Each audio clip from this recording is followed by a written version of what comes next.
Welcome to Main Street Living. I'm Cheryl Nelson. Hey guys, I'm Quincy Carr. And I'm Danielle Alvari. Guys, it's always so good to see you. It's the highlight of my week. Stop lying. Stop. Well, so true. You guys know I had a birthday last week, so that was the highlight of my week. But if it wasn't my birthday, then yes. Happy birthday, Danielle. Happy belated birthday. Thank you guys. You had a chance to enjoy it. Absolutely. Yeah. And guys, we've got so much stuff today. This show is action-packed. So we're going to get right to it. We're going to talk about a lot of things. A lot of science today, Cheryl. You got to be excited about that. I am. Well, in fact, ladies, we definitely want to brace for impact with the Arizona Science Center. That's right. And then we're going to talk about sensory-friendly masks with our friends from Rafi Nova. Oh my gosh, I can't wait to see that one. But first, we will talk with a courageous 8-time Pulitzer Prize nominee. Trust me, you don't want to miss this. That's next. I'm excited.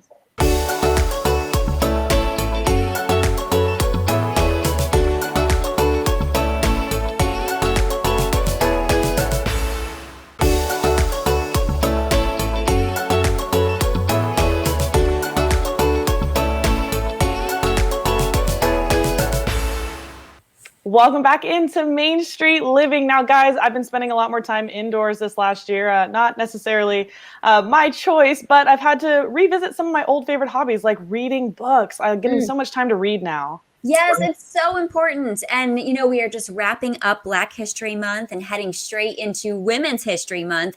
And there could not be a more appropriate guest to bridge those two. Jean Heller is an 8-time Pulitzer Prize nominee, journalist, and author. Jean, it's such an honor to have you here on Main Street Living. Welcome. Thank you. It's a pleasure to be here. Thank you for having me. No problem. Thank you for being here. And I think we are all so curious. Tell us why you decided to get into journalism. When I first enrolled in the University of Michigan, I wanted more than anything to be an astrophysicist. Wow. And then I took my first course and found out how much math there is involved. And I said, I think I need to switch to the other side of my brain. So I just went searching around. I majored in history, in journalism, and minored in psychology. And then in my junior year, I transferred for reasons we don't need to go into. Nothing grade-wise. It was personal. Yeah. And I went to Ohio State. Little did I know, but Ohio State had a sensational School of Journalism. And I fell into it and embraced it, had wonderful mentors, got a full fellowship to grad school, taught, and that was it. Yeah.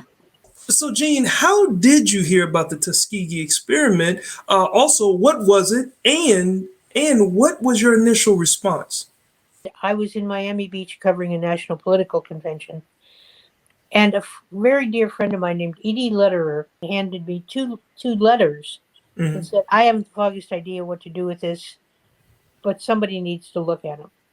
Obviously, my curiosity was piqued. One letter was from a young man who was doing part-time work for the U.S. Health Service in San Francisco with the gay community.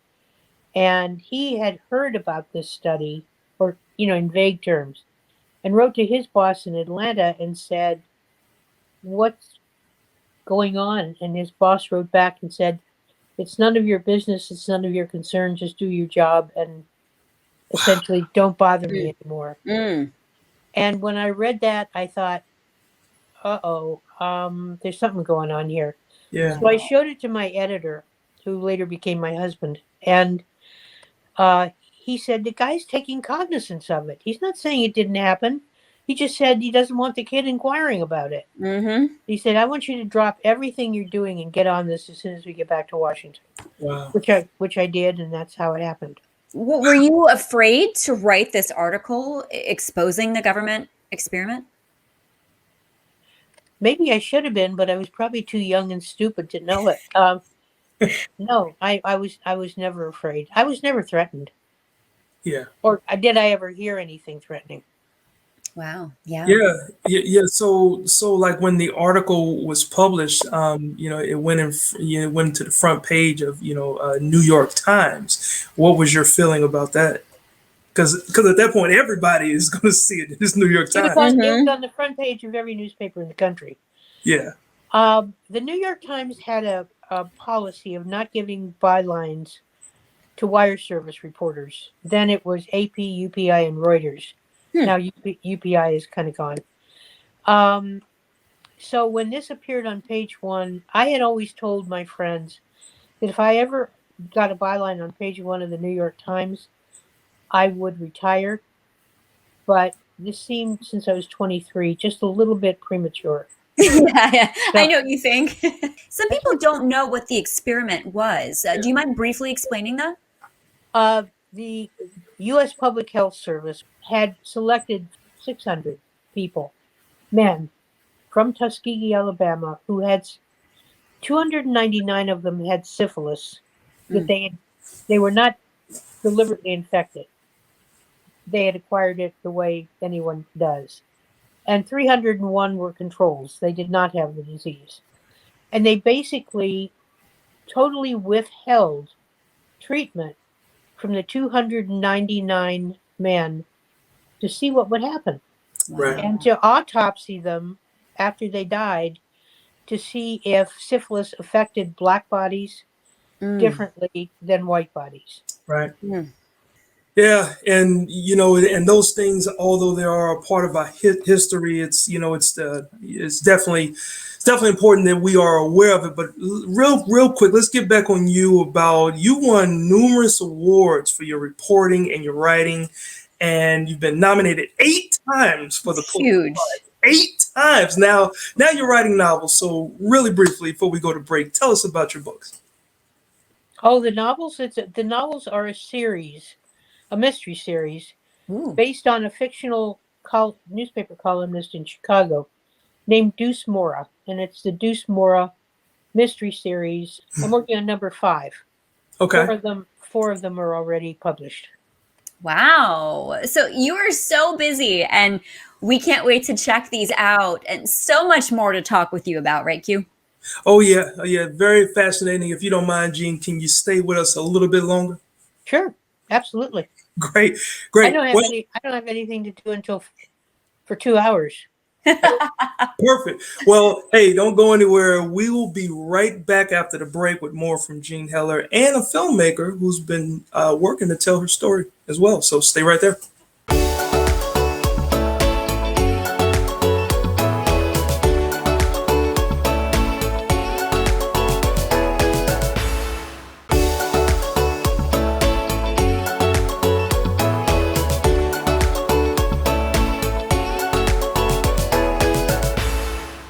Welcome back to Main Street Living. We are back now with Jean Heller and another special guest.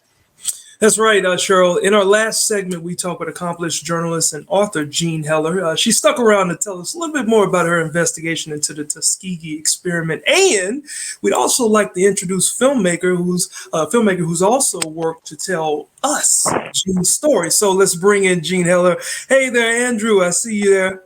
How you doing there, Mr. Tyler? How you doing, sir? Good to see both of you. All three of you, actually. Hey, Miss Jean. Good. Well, great to see you. Talk with Jean a little bit. But how did you two meet, and what was it like when you realized you met the person who exposed the Tuskegee Experiment? I was working with a client, and we were looking to purchase her condo. We walk in, we go on a tour. Jean is in there, and she says, "Okay, you guys come in, check it out." And I started looking around, man. I was like, "Oh my God, And I thought I saw a statue of JFK, and I thought I saw a few accolades, and then I was like, and I looked on the wall, and I'm like, okay, I'm in somebody's apartment that's special. This condo, this home is off the hook. And I stopped the tour. I said, wait a minute, stop everything. Who are you? And she points to the wall, and there's her article from the New York Times, and talking about the Tuskegee Experiment. I read it, and I almost dropped a Denzel Washington tear from Glory. I was almost doing that. And I turned around and I looked at her and said, "Oh my God!" I said, "It's you." Yeah. And, of course, she's humble and very sweet. But Aw. I said, you're a national treasure. I said, I need to interview you. That is so cool to hear. And it sounds like you obviously already knew about the story and the experiment. So what else did you learn from Jean? You know what I thought Tuskegee was more than just the experiment. I thought they were giving the men syphilis, and a lot of the rumors that came in with the government, especially back in during the Depression, all the way up through Reaganomics and the rest of it. A lot of experiments from the Trail of Tears all the way up to Tuskegee, and she helped me to understand and clarify. And at the time, I was in film school. And I said, "Oh my God!" I said, "I'd love to interview you." And she graciously said yes. And I learned about the men weren't given syphilis, and while there may have been mercury treatments, I'm not sure. In accordance with the movie Miss Evers Boys, we talked about that because I thought they were given mercury and it just mistreated very foully. And she clarified and cleared up a bunch of the stuff that she found out about, even to the point of going down to Tuskegee and talking with the men and growing relationships with them. Yeah. And this is a white black thing in that era now. So can they trust a white woman? And she was able to go down there, and after they had been crapped on and experimented on, she was able to go down there and they embraced her and loved on her, and she was able to interview some of the men. So I really appreciate that. Now, Jean, I'm going to piggyback on something that Andrew was talking about. How do stories like Tuskegee help explain the hesitancy of African Americans like myself and Andrew, and also people of color, like how we can actually trust the system, like right now during the COVID vaccine? I think it's more than just Tuskegee. I think there is a history of underserved communities, most of them people of color, in pretty much every area you could think of, and medical treatment, food, banking. You go through poorer neighborhoods, and you just don't see a first line grocery store. You don't see a medical clinic. You don't see a bank of any status. It was a horrific continuation of something that has been and continues to be a problem. As far as COVID is concerned, if we're not that far removed from the memory of Tuskegee, True. because there's been so much written about it and so much talked about it, especially now. Gotcha. That people know about it, and if they had been treated this way all their lives, why should they trust any part of the white establishment now to tell them the truth? Yeah. I would feel that way. So Andrew, you're a filmmaker and you've put together a short documentary featuring Jean. Where can people go to go see more about this story?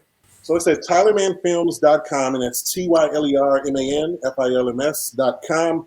It's Miss Jean and I just having a conversation about what took place. It's an 18-minute video. I actually put, and Miss Jean, you'll love this, I put Black History with Jean Heller. So that's cute. You're gonna love that. And, so, I own a digital media and film company. We've made movies running on Faith, 18 Days. I've just completed Dark of the Day, a feature film. And I also work with Unity Partnership. It's a company that bridges the gap between the police and the community. That's good. And I make videos I've made videos for the Loud Police Department and Woodridge Police Department for training.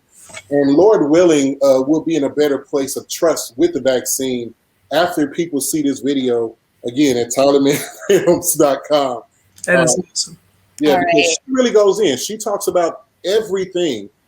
There's a part in it where she talks about Ebony and Jet magazine and how she was treated, and taken aback because they asked her, "Why do you care? As a white woman, why do you even care about Tuskegee?"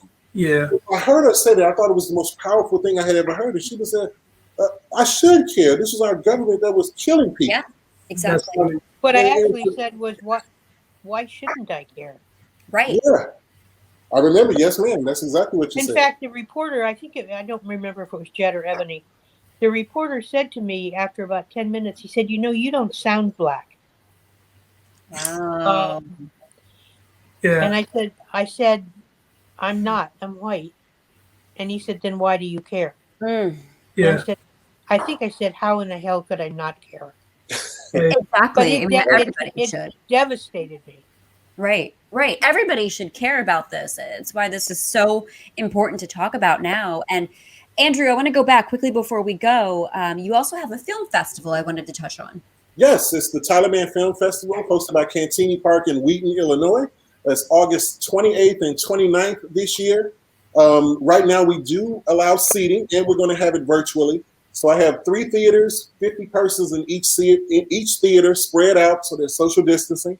And that's going to be amazing. I have over 20 films in thus far from filmmakers from all over the world. I have a woman from Nigeria via California, and she has a movie called Box. And it's the Henry Box story about a man who shipped himself to freedom. True story. Wow. Yeah, In a box, I know back the in the story. 1800s. Yeah. Oh my gosh. You guys, wow. You guys are incredible. We literally could talk to you both all day. I wish we had more time, but we are going to have to wrap it up. But such good information to talk about and bring this to light for people who may not be aware, but should be. So thank you both so much. Thank you. Get your shots. Yes. There you go. Get the shots. Gene, you are our hero. Thank you again to both of you and Andrew for joining us today on Main Street Living.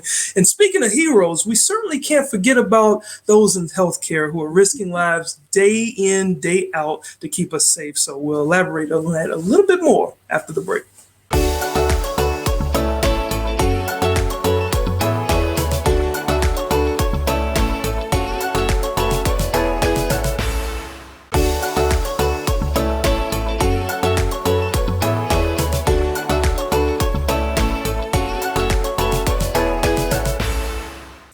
Welcome back to Main Street Living. This past year has put a spotlight on all healthcare heroes in our communities. Yeah, definitely. We know that all the heroes come in all different colors. So we're going to take a look at the Black Nurses Association, a trusted community partner focused on decreasing healthcare disparities impacting communities of color. Let's take a look at what they're doing in San Diego.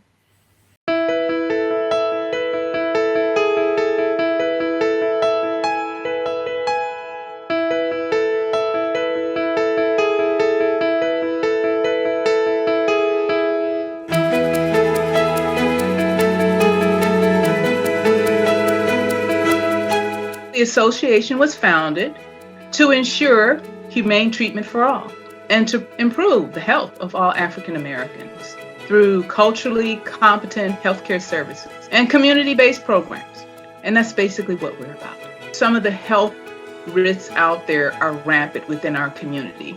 And as you know, especially with COVID presently, those health risks are just driving through the African American community. Diabetes, heart disease, high blood pressure, those are the individuals of high risk that are ending up in our ICUs. So it was important, and it still is important, for individuals to know what their health risks are, and for us to be out there and be proactive in teaching them how to avoid those health risks. For these individuals need to know, first of all, you're at risk. Second of all, you need to take your medication. Do you have the funds, or do you need assistance in obtaining that medication? What have you been communicating to your doctor? Have you seen your doctor? So it's important for us to be able to communicate with them and for them to know that there's someone sitting across for them that can actually help them understand what they need to know. We have also been instructing and teaching individuals on how to wear a mask, how important it is to wash your hands, how to put the mask on, how to take it off, how if a mask gets wet, it's no longer any good, and teaching individuals why they need the vaccination, what it is, and what it's going to do for them, and what the percentage is of both the vaccinations. In fact, one of our nurses was one of the first to be vaccinated here in San Diego, Brittany Randall. Challenges during the pandemic. The regular day-to-day procedures of healthcare systems, everything's been altered abruptly. As nurses, healing a patient gives us that sense of accomplishment. We are nurses, that's a service profession. Currently, with the pandemic, our service and accomplishments are very, very limited. Let's remember, everyone, to maintain immunity in our community by masking up and washing our hands. Wow, ladies, like that is one of those feel good packages that you just love to see. Once again, big shout out to the Black Nurses Association and as well as all the healthcare professionals keeping us safe during these times. Definitely more information on the bottom of the screen there, and lots more ahead on Main Street Living. In fact, coming up, a cool new innovative mask design. You're going to smile when you see this. Stay with us.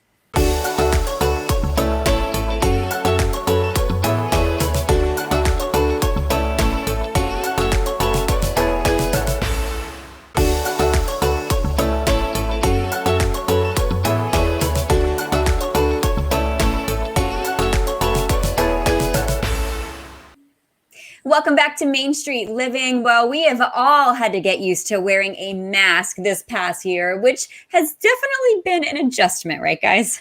Yeah, Right. definitely. And I mean, it's hard enough for us, right? But there's also people who have autism or dealing with other kind of sensitivities, and mask wearing can be even more challenging for them. So to help remedy this problem, Easter Seals Disability Services teamed up with the innovative mask designer Rafi Nova to find a solution. So here to tell us all about it, we have Dr. Jennifer Johnston and Marissa Goldstein from Rafi Nova. Welcome. Hey, ladies. Thank Hi you. there. Hi. Thank you for having us. So Marissa, Glad to be Rafi here. Nova. Yeah, Rafi Nova started out fair trade fashion brand, mostly travel bags for active families. COVID hit. You guys pivot to making face masks. What made you decide to do that?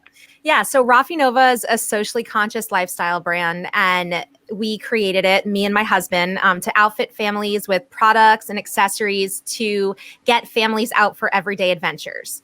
We launched the company about 2 weeks before COVID started to spread.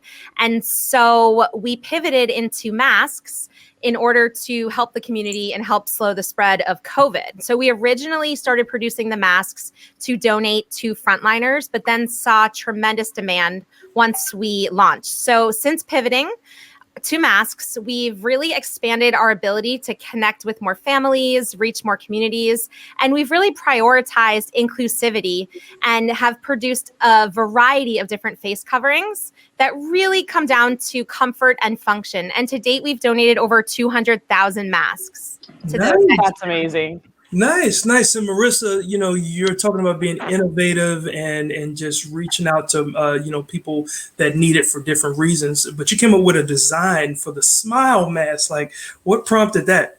Yes. So in the early days of working in our garage, which, you hear many startups, it's true story. We were in the garage and we had a speech and language pathologist on our team. And we talked about how hard it was for those that rely on lip reading to be able to wear a mask and still participate in everyday conversation. And so we decided to create the smile mask as a way to restore visual cues to mass communication. And so we came out with the smile mask. And at first we thought it was just for those that were deaf and hard of hearing. Yeah. And it was embraced by thousands of schools around the country for teachers because children really need to see these visual communication cues and whatnot. And then we partnered with Millicent Simmons, who's an incredible actress, and we launched a mask called the Millie Mask. And that also helped to really, get this mask out there. Wow. Nice. Well, I know I have mine, and Yeah, I was gonna say we got matches my shirt. hooked up here. Nice.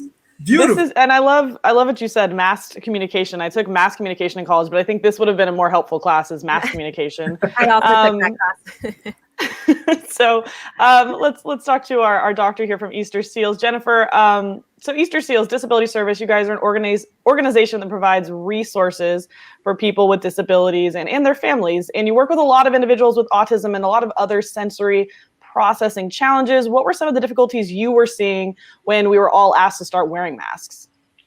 Well, like you said, it was new for everyone. So it was not only new for our therapists and our clinicians and all of our staff, but for our participants and the individuals that we serve as well. And so some of the challenges that we saw were in the materials that the masks are made of, causing some sensitivities, making sure that our participants, the individuals that we service, are able to breathe in those masks, that they don't feel so constrained or constricted by the mask that they're constantly removing it or taking it off. So really looking at the materials in which they were made, the shape of the mask, having a really excellent fit that would then also give that space and breathability so that, again, they'd maintain wearing it. Yeah. Yes. So Jennifer, let's talk about the sensory-friendly masks. You partnered up with Rafi Nova to create that. How did that come about? So Rafi Nova brought this project to us as an opportunity to partner and to really capture some of the ideas and the challenges that the individuals that we serve were facing. Mm-hmm. And so that was just an incredible opportunity to partner and on the design, to bring in some of the experts that we have on our team, using a speech pathologist, an occupational therapist, a clinical psychologist, a board certified behavior analyst, and then also having access to individuals who are facing the challenges right now and getting input from them. So it was a beautiful collaboration that really demonstrated both organizations' values of really being person-centered. And the masks have been a great success. The materials that they're made out of are soft, and the seams, the way they're sewn, has just been a wonderful fit. Great way to just embrace the mask wearing. So obviously very different from a regular mask. How did you guys go about designing it and testing it? So first of all, masks must be comfortable and functional for everyone. It's that simple. Okay. And this mask, it's not, I don't want to say it's different than, a typical mask. It looks similar and it has similar features, but there's a few extra things that we really thought about and worked together on. So first, as we just talked about, it's super soft. The inside has 100% mulberry silk, which reduces friction, and it feels really good on the face. Yeah. It also has a clasp that goes behind the head, so it doesn't irritate the ears. It's structured, so it has limited seaming inside, and it sits a bit off the face. Wow. Yeah, this is definitely, especially for a guy that has a beard every now and again, like this. Okay, I want to add that in, that this is not just for kids or adults with sensory sensitivities or with autism. It can be, we've had someone wear it that has a beard and they're like, this is amazing. It really fits well. Or not on your ears, right? Like you just strap it, boom, clicks in. Correct. And one thing in particular that we worked really hard with Easter Seals on, amongst others, is that these masks come with a social story. And so visual storytelling really helps children understand that mask wearing is a necessity. So we really thought about all these different aspects to make this mask, really, really special and unique. Wow. Well, you've given so many of them away too. So amazing job, guys. Yeah, thank you. I wish we had a little bit more time to continue to talk. We appreciate what you ladies have done and are doing to support everyone with these masks. So thank you for being a part of the show today. Yeah. Thank you. Thank you. No problem. Well, we're not going to mask anything further because we're going to keep the support coming as we move on to the impact on autism. So stick with us. We'll be right back. This is cool.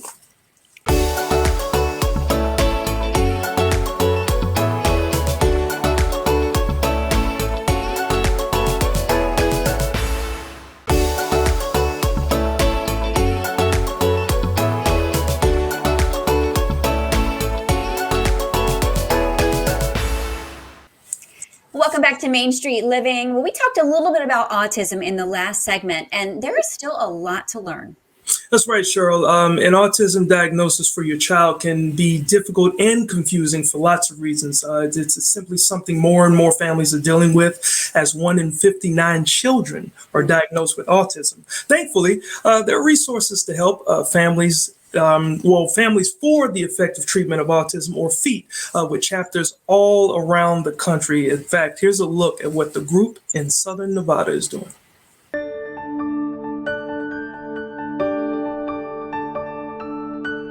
My name's Jennifer Strobel, and I'm the Executive Director of FEED of Southern Nevada, which stands for Families for Effective Autism Treatment.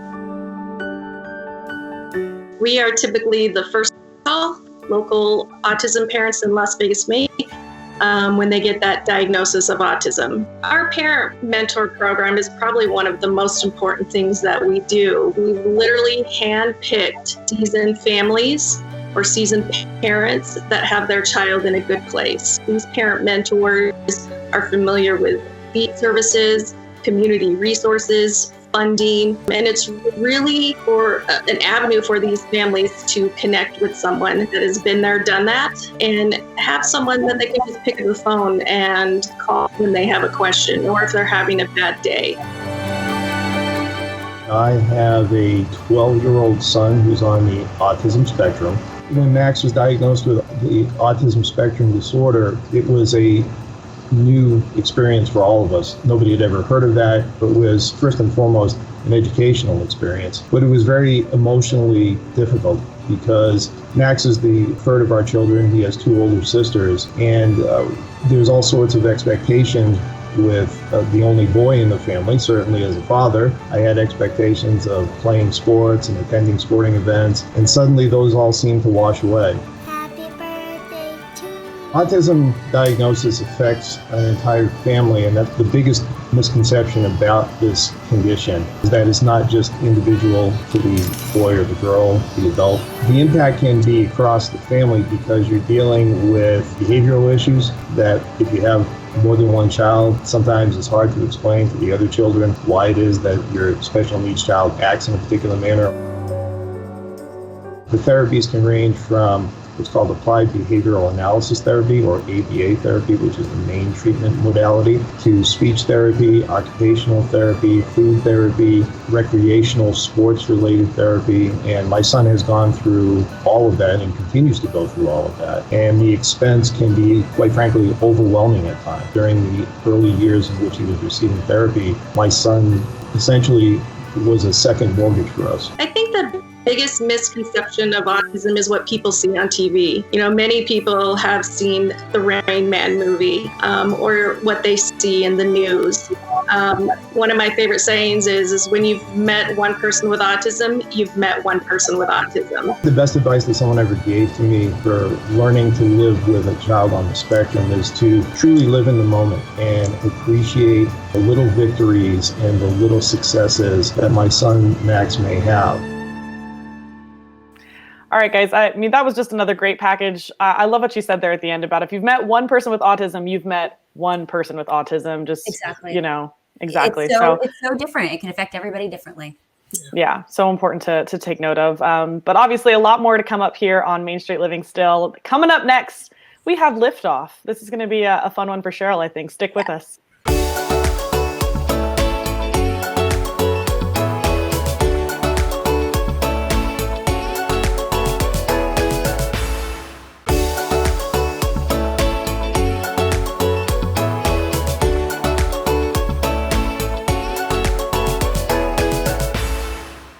Welcome back into Main Street Living. Guys, we've had a lot of fun, different kind of science topics on today's show. And our resident scientist here on Main Street Living is Miss Cheryl Nelson, our lady in science. And most recently, what was the thing you got to do most recently? Oh, it was so cool. So I love weather, science, space, everything STEM. And they had a Northrop Grumman rocket launch from NASA Wallops Island in Virginia. And my husband and I actually went up there and we got to see the launch live. And it was really cool. The picture shows that we were about maybe 10 to 12 miles away as the crow flies. So you could see the launch pad, saw the steam, see the rocket. You could hear it about 40 seconds later. It was just really cool to watch, guys. Yeah, and that was Katherine Johnson. That was the one they named after Katherine Johnson that sent up to the Space Center. So that's pretty cool. Absolutely. Yes, she was such an influential mathematician. Of course, everything she's done for space travel and exploration. It was so amazing. And speaking of space, with that and the landing of the Perseverance rover on Mars, there's a lot of excitement right now around space and rockets. And if you're looking for a fun, hands-on activity for the whole family, our friend Sari Custer from the Arizona Science Center has some out-of-this-world experiments that you can do at home. Hey everybody, hope you're ready for a little more Sari on science, because today we're at the Science Center and we're in the astronaut exhibit. Now, this exhibition takes a look at all the physical and mental challenges astronauts go through to become space explorers. Now, if you can't make it down to Arizona Science Center to see the exhibition, don't worry. I've got some great activities that you can try for exploring space science at home. Engine start and liftoff. When it comes to space exploration, one of the most exciting things to watch is the rocket launch. Rockets use fuel to propel the rockets and everything they're carrying off the Earth and into space. The exhaust creates an action of pushing against the Earth, and the opposite reaction is what pushes the rocket into the air. We can experiment with these same forces at home using DIY bubble rockets. Now, all you're going to need to make your rockets is a little bit of water, some antacid tablets, probably a bunch of antacid tablets, and some film canisters. Now you're probably saying, Sari, I've never even seen a film canister in person, and that's okay. You can find these really easily at your favorite online retailer, and if you can't, you can find a pretty good substitution at your favorite dollar store or grocery store. Go into the toy aisle and you can find the little canisters of slime and other toys with the snap-on lids. They're a little bit bigger than this, but those canisters can work well. Again, it's got to be the snap-on lids. And safety, really important to have some adult supervision during this activity. We're going to be making some projectiles, some little rockets. So make sure you're not pointing these at your face, you're not pointing them at anyone else, and always safety first. So make sure you've got your goggles for this activity. Fill your film canisters about 3/4 of the way with water. Try experimenting with different amounts. Add half a tab of antacid. Again, you can try experimenting with different amounts of antacid. Close the lid tightly and then flip it over. What we want to do is build the pressure by trapping gas. Antacids release carbon dioxide when activated with water. What's happening here is that the gas builds up until the lid fails and pops off, but the release of gas provides enough lift to launch your rocket into the air. Now, I encourage you to experiment with your rockets. Try adding some fins to the outside of the container, or even try adjusting the amount of water or the amount of antacid you use inside. Create some friendly family competition and see who can launch the rocket that goes the furthest. Well, up next on our list of science activities, we're going to take a look at our closest celestial neighbor, the moon, but in particular, the surface of the moon and how it looks. Studying the surface of a moon or planet can reveal its history and composition. What do you notice most about the surface of our moon? Likely that it's covered in impact craters.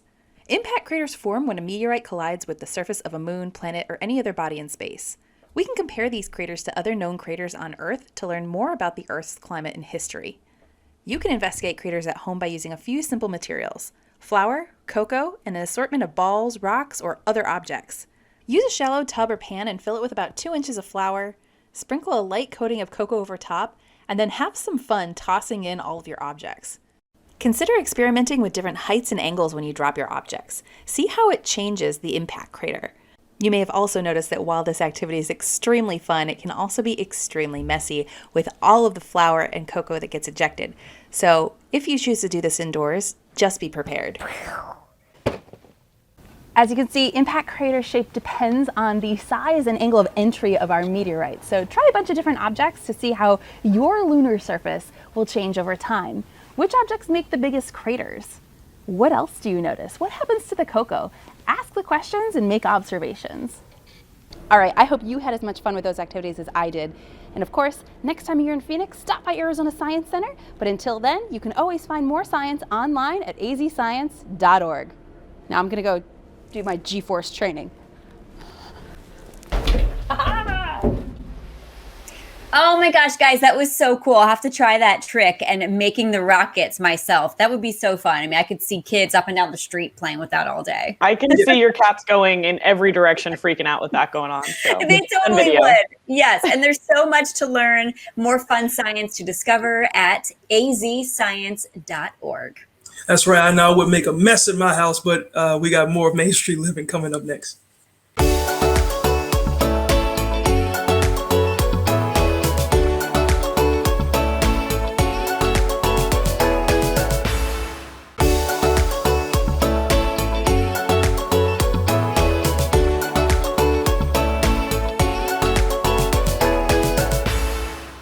Welcome back into Main Street Living. We are loving these masks. You can actually see us smiling. Yes, like mine feels. It really does feel good on my face. It's like I said, guys with beards, that silk material that they put in. I love it. Big shout out. This shout out to Rafi Nova. These are so much fun. I know you guys look fabulous in them as well. But You so can you guys, adjust the size too. That's great. these are awesome. And then the other ones they have the nice silk lining on the inside and the strap that goes around the back of your head. So make sure you check those out as well. But it's been an action-packed show today. Always great to chat with you. Lots of information. Yeah. That is correct. And don't forget, you guys can catch us on the move on our Cox Contour app. Okay, always moving. And of course, new episodes of Main Street Living, 9 p.m. Mondays, local time. So make sure you check us out next time as we take another stroll down Main Street.